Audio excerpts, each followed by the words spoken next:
Yun nga, kumusta lang, experience mo into next All-Star game? Siyempre, sobrang nag-enjoy ako and especially the team kasi yun nga, ako personally, first All-Star ko to, so tumaga, ginagrab ko yung opportunity na makapaglaro ko dito, so na-enjoy ko naman. And siyempre, mas na-enjoy ko kasi kalabang ko si Alec eh. Mayabang yan eh. Saka go hard lagi eh, go hard eh. Kala mo PBA game na eh. Naka-4 na dangkata siya eh. Pinasikatan ako, ayun, natusmall tuloy siya. Okay. Pero sabi mo nga go hard, ikaw rin yung dulo. Yeah. Ikaw rin yung parang nag-power nung run na nagpalamang sa inyo for good. Nasabi mo lang doon. Siyempre kailangan din namin manalo para hindi din sayang yung punta dito, yung pagod ba, di ba?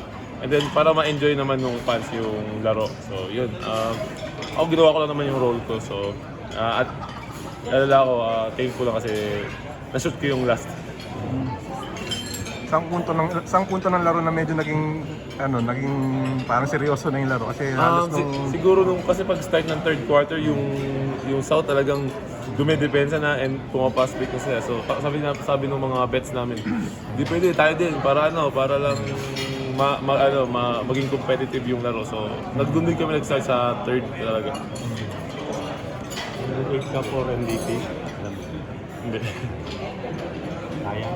Okay lang yan. Ako naman, enjoy lang. At least, magandang experience ko para sa especially nga, first All-Star ko. So, yeah, sobrang na-enjoy ko talaga. Last na, masasabi mo sa resulta ng dance off?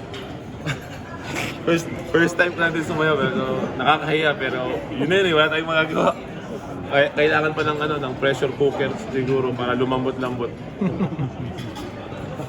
Kasi din niya magsimula ng ang Producers Cup. So ano na ang magiging mindset ng team, kamusta yung paghanda, yung preparedness for Actually ngayon, after namin kumain, tapos ligo lang, diretso na kami biyahe.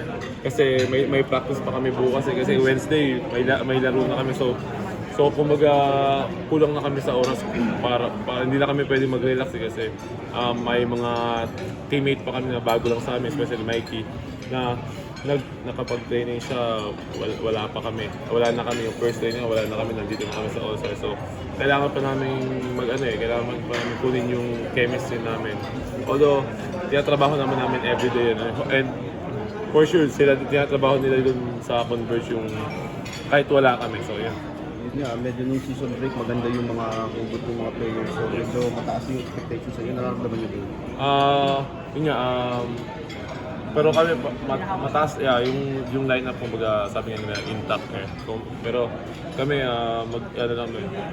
titreat lang namin yung this conference na one game at a time kasi yun nga, hindi naman namin pwedeng madaliin to, hindi naman namin pwedeng sabihin na malakas na kami kasi bilog yung bola, and then yung lack of chemistry pa kami kasi maraming bago and maraming kakarating lang. So papagtrabahuan pa namin ng maigi yung chemistry, especially the chemistry. Kasi yung pinakamaraming all-stars, 5 kayo all-stars.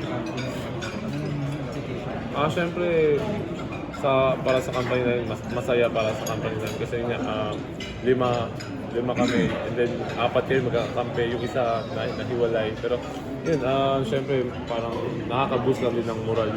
Kasi kami yung isa sa pinakamaraming player na na-select sa All-Stars. So, yun, masaya, and hopefully madala namin this conference yung